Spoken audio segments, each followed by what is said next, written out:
Halo guys, jumpa lagi di channel Iktus Net, Jaring Ikan Petrus. Nah, di sini kalian akan mendapatkan informasi dan wawasan tentang kekristenan dalam hubungannya dengan kepercayaan yang lain, supaya pencari-pencari kebenaran mendapat pencerahan dan berhenti menuduh serta membuka hati dan pikiran untuk kebenaran yang memerdekakan. Nah, tunggu apa lagi? Yuk, stop debat dan mulai mengkaji dengan pikiran terbuka. Dan jangan lupa untuk klik tombol like, comment, subscribe, dan share channel ini ke teman-teman kalian yang lain ya, supaya bersama-sama kita dapat mengembangkan channel ini agar bermanfaat untuk membuka tirai-tirai yang tertutup akibat prasangka, mencerahkan pola pikir, dan menciptakan saling pengertian.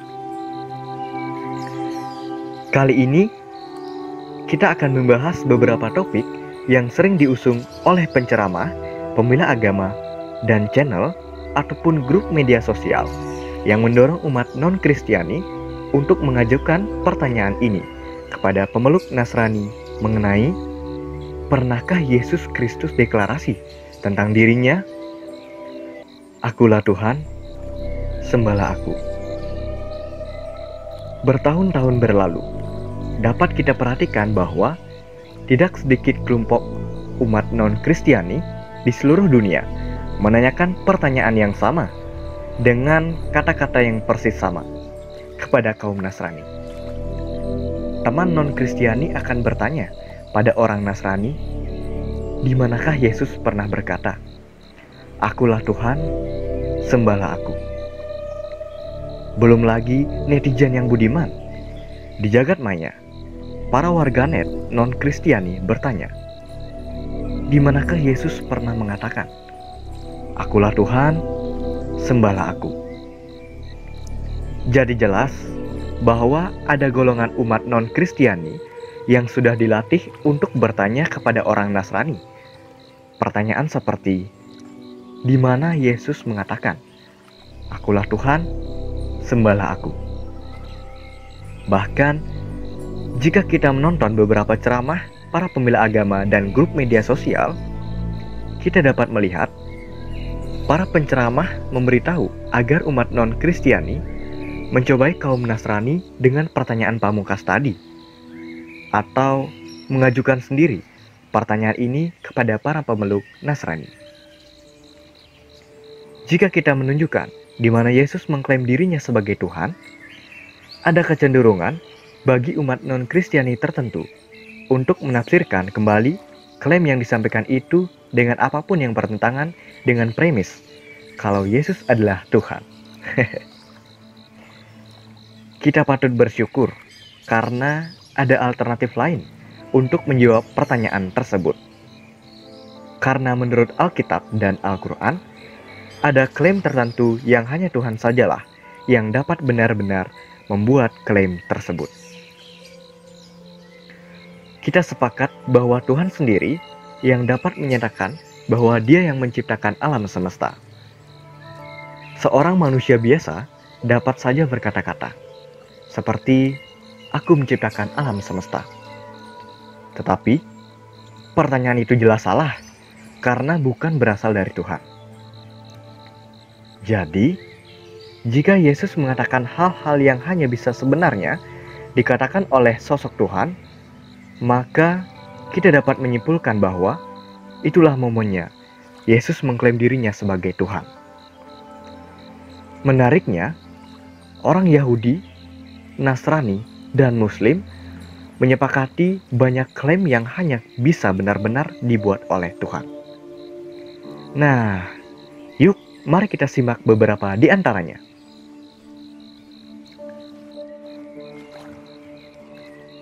Al-Quran menyatakan bahwa Allah Subhanahu wa Ta'ala sebagai pertama dan terakhir, yang awal dan yang akhir, adalah dua dari ke-99 nama dari Allah Subhanahu wa Ta'ala. Surah 57 ayat 3 Al-Hadid. Dialah yang awal, yang akhir, yang zahir, dan yang batin, dan Dia maha mengetahui segala sesuatu. Alkitab setuju bahwa Allah adalah yang pertama dan terakhir, seperti yang kita baca dalam kitab Yesaya 44 ayat 6. Beginilah firman Tuhan, Raja dan Penebus Israel, Tuhan semesta alam. Akulah yang terdahulu dan akulah yang terkemudian. Tidak ada Allah selain daripadaku. Kata Tuhan ditulis dalam semua huruf besar di Perjanjian Lama. Istilah ini mengacu pada Yahweh atau Elohim, Sang Alam semesta. Jadi, baik Alkitab dan Al-Quran menyebut Tuhan sebagai yang pertama dan terakhir. Karena yang pertama dan yang terakhir adalah salah satu gelar Tuhan. Dapatkah seorang nabi biasa menyebut dirinya yang pertama atau Alfa dan yang terakhir atau Omega? Jelas tidak. Itulah tepatnya yang Yesus Kristus lakukan dalam Wahyu 1 ayat 17 sampai dengan 18, di mana dia berkata, "Jangan takut. Aku adalah awal dan yang akhir, dan yang hidup. Aku telah mati, namun lihatlah, aku hidup sampai selama-lamanya, dan aku pemegang segala kunci maut dan kerajaan maut." Tolong kaji yang satu ini, wahai saudara-saudariku non-Kristiani. Coba gantian berikan penjelasan apa yang sebenarnya Yesus maksudkan ketika dia mengambil gelar yang hanya bisa diterapkan kepada sosok Tuhan dan menerapkannya pada dirinya. Manusia berbuat salah yang satu dengan yang lainnya, dan semua dosa adalah pemberontakan melawan Tuhan. Meskipun Anda dan saya dapat saling memaafkan, tapi hanya Tuhan yang dapat memberikan pengampunan dosa.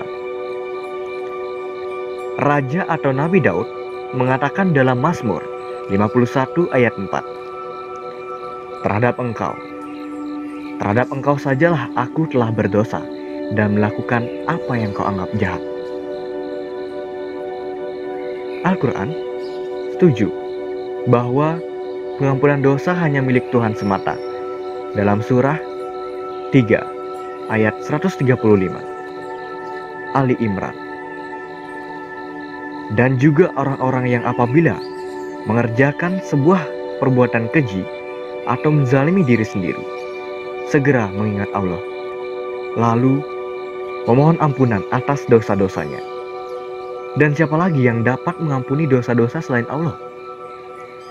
Dan mereka tidak meneruskan perbuatan dosa itu, sedang mereka mengetahui. Sekarang, jika Allah Subhanahu wa Ta'ala menurut Al-Quran adalah salah satunya ataupun satu-satunya yang dapat menawarkan pengampunan dosa, lalu dapatkah seorang nabi belaka mengklaim dapat mengampuni dosa? Dalam Perjanjian Baru, Injil Markus pasal 2, seorang yang lumpuh dibawa kepada Yesus untuk disembuhkan. Tanggapan Yesus menyebabkan para pemimpin agama Yahudi menuduh dia menghujat. Kita baca di ayat 5 sampai dengan 12. Ketika Yesus melihat iman mereka, berkatalah ia kepada orang lumpuh itu, "Hai anakku, dosamu sudah diampuni." Tetapi di situ ada juga duduk beberapa ahli Taurat.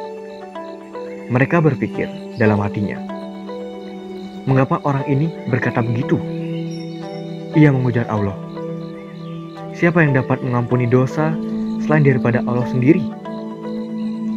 Tetapi Yesus segera mengetahui dalam hatinya bahwa mereka berpikir demikian. Lalu ia berkata kepada mereka, "Mengapa kamu berpikir begitu dalam hatimu? Manakah lebih mudah, mengatakan kepada orang lumpuh ini, 'Dosamu sudah diampuni,' atau mengatakan, 'Bangunlah, angkatlah tilammu dan berjalan'? Tetapi supaya kamu tahu bahwa di dunia ini Anak Manusia berusaha atau berkuasa mengampuni dosa." Berkatalah ia kepada orang lumpuh itu, "Kepadamu kukatakan, bangunlah, angkatlah tempat tidurmu, dan pulanglah ke rumahmu." Dan orang itu pun bangun, segera mengangkat tempat tidurnya, dan pergi keluar di hadapan orang-orang itu. Sehingga mereka semua takjub, lalu memuliakan Allah. Katanya, "Yang begini belum pernah kita lihat." Para ahli Taurat dengan benar menyadari bahwa hanya Allah yang dapat mengampuni dosa. Namun, Yesus yang menyebut dirinya sebagai anak manusia yang mengetahui pikiran mereka, menjawab bahwa anak manusia memiliki otoritas di bumi untuk mengampuni dosa. Dia kemudian menyembuhkan orang lumpuh itu dan membuktikan bahwa ia memiliki wewenang untuk mengampuni dosa-dosa kita. Sesuatu yang Al-Quran juga nyatakan, seperti di surah 3 ayat 135, tadi bahwa hanya Allah yang memiliki otoritas untuk melakukannya. Dalam Alkitab pasal 3, kitab Nabi Yoel, Allah menyatakan bahwa Ia akan mengumpulkan segala bangsa dan bahwa Dia akan duduk menghakimi segala bangsa dari segenap penjuru. Menurut perjanjian lama, Raja atau Nabi Daud dalam Mazmur 9 ayat 7 sampai dengan 8, "Tetapi Tuhan bersemayam untuk selama-lamanya. Tahtanya didirikannya untuk menjalankan penghakiman. Dialah yang menghakimi dunia dengan keadilan dan mengadili bangsa-bangsa dengan kebenaran." Al-Quran juga menyatakan bahwa Allah Subhanahu wa Ta'ala akan menghakimi dunia, memberi pahala bagi orang yang percaya, dan menghukum orang yang tidak percaya. Dalam surah 22 ayat 56 sampai dengan 57 Al-Hajj. Kekuasaan pada hari itu ada pada Allah. Dia memberi keputusan di antara mereka. Maka orang-orang yang beriman dan mengerjakan kebajikan berada dalam surga-surga yang penuh dengan kenikmatan. Dan orang-orang kafir dan yang mendustakan ayat-ayat Kami, maka mereka akan merasakan azab yang menghinakan. Karena Tuhan adalah hakim terakhir menurut Alkitab dan Al-Quran. Akankah seorang nabi belaka bisa mengklaim dirinya sebagai hakim terakhir bagi semua orang? Tentu saja tidak. Tetapi itulah yang dikatakan Yesus Kristus dalam Alkitab Injil Matius pasal 25, di mana Ia mengatakan dalam ayat 31 sampai dengan 32, "Apabila Anak Manusia datang dalam kemudiannya ataupun kemuliaannya, dan semua malaikat bersama-sama dengan Dia, maka Ia akan bersemayam di atas tahta kemuliaannya. Lalu semua bangsa akan dikumpulkan di hadapannya, dan Ia akan memisahkan mereka seorang daripada seorang, sama seperti gembala memisahkan domba dari kambing." Yesus Kristus melanjutkan dengan mengatakan bahwa Dia akan memasukkan orang-orang tertentu ke surga dan membuang yang lain ke neraka. Bukankah ini sesuatu yang hanya bisa dilakukan oleh Tuhan? Adakah seorang nabi biasa berani mengatakan sesuatu seperti itu? Oke guys, cukup dulu nih untuk video kita kali ini. Semoga kalian mengerti dan bermanfaat ya bagi kita semua yang menyaksikan. Untuk kritik, komentar kalian semua, sekalian kalian langsung tulis di kolom komentar yang ada di bawah ini ya guys. Dan jangan lupa sekali lagi untuk klik tombol like, comment, subscribe, dan share channel ini ke teman-teman kalian semua ya, supaya mereka tahu dan mengerti bahwa Yesus Kristus mengklaim dirinya sebagai Tuhan. Itu ada di mana-mana sepanjang kutipan kitab suci loh guys. Cuman mungkin kadang kita saja ya yang kurang menyempatkan waktu untuk membaca dan mengkajinya. Oke, mohon maaf apabila ada kesalahan kata ya guys. Thank you and see you in our next video.